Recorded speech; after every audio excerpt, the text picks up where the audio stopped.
These final JJK volumes are the gift that keeps on giving because we got 4 new canon pages of Choso. So let's get into it, but spoilers beware. So in volume releases like this, in addition to the additional sketches and stuff we get, sometimes JJK just adds new things back into old chapters, and that's what we've got here. So if you recall, back in chapter 259, we had this tragically beautiful moment where Choso sacrifices himself to save Yuji. Well, JJK has added a lot more context to this. So this picks up right when Sukuna is unleashing his fire arrow in conjunction with his domain, and Choso has created a shield to try and protect Yuji in this moment.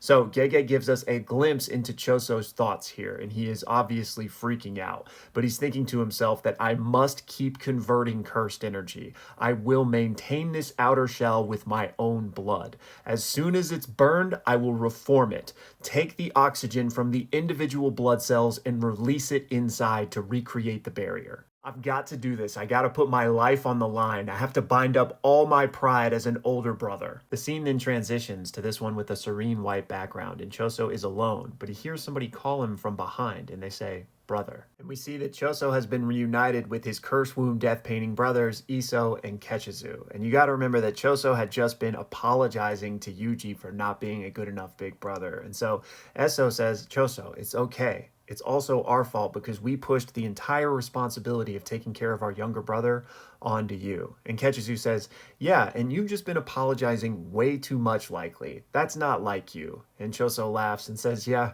I guess you're right. And so the two of them then say, so our final words should be, and Choso says, yeah.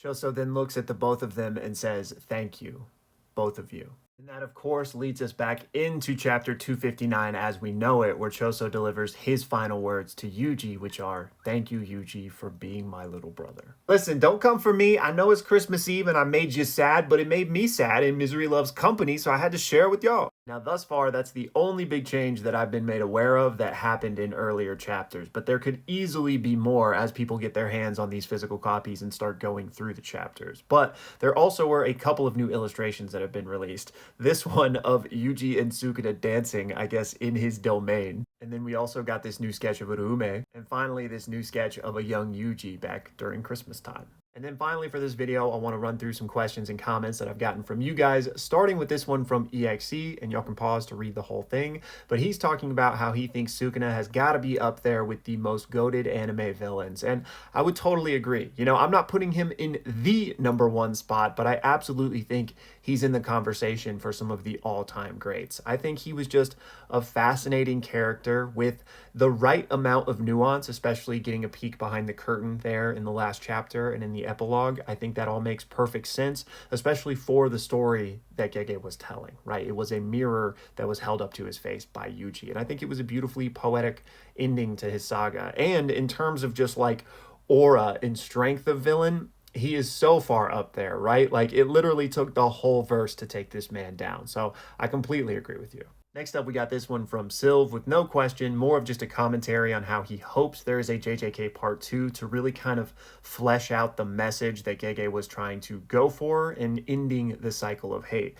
And yeah, I'm right there with you. I mean, I'm sure you guys know that I would love a part 2, you know, one day. It obviously doesn't seem like it's coming anytime soon, but I wouldn't put it out of the realm of possibility that JJK might one day want to return to this universe. So I'd love to see it too. And I definitely hear what you're saying that like, and I think this is honestly a criticism you could give of most stories, honestly, because there is no real happily ever after in real life, right?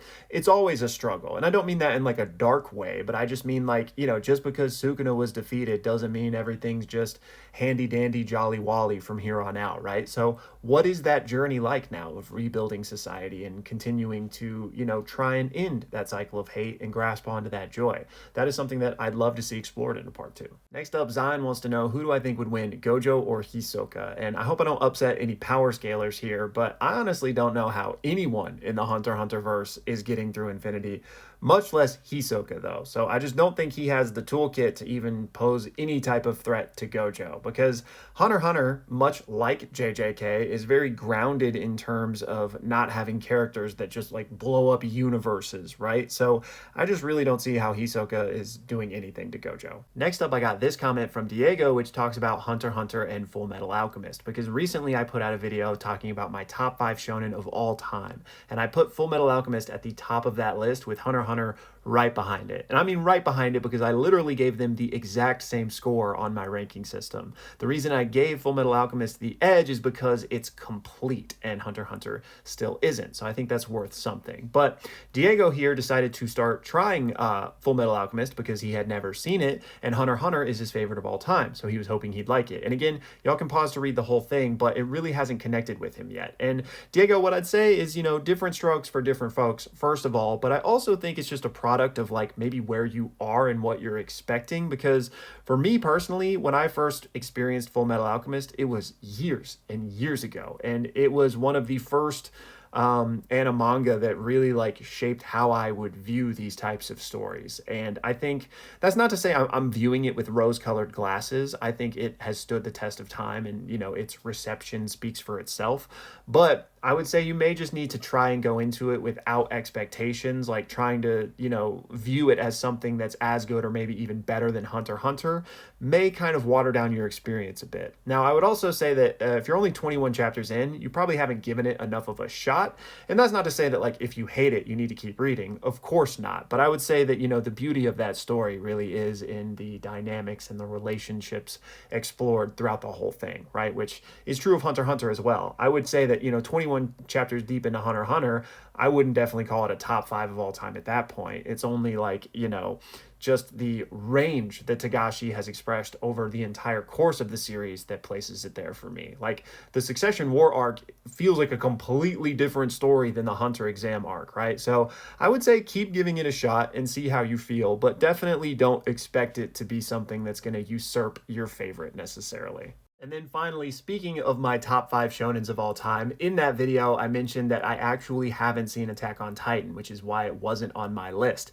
And in response to that, Panda gave me this great reading order for Attack on Titan. And thank you so much for putting this together. I actually didn't even know that there was like a watch order to this. Like I don't know enough about the series to like have looked into this and understand what it's saying. But does this mean that there is like a release order versus like a fan established watch order that is better? I partially like didn't want to read through this yet because I didn't know if there were like spoilers in the titles or stuff. So, maybe there's not, and I can just answer this question for myself. But I'm curious if there are like different thoughts in the fandom on this. But in either case, thank you so much. And I absolutely will be reading and or watching Attack on Titan. A lot of people have told me the anime is better. Again, like I don't know what I don't know, so I don't know like what the differences are there, and please no spoilers obviously, but know that this is coming probably in 2025, and if we do go the anime route, there will be a watch party for it, so y'all should join me on that journey. But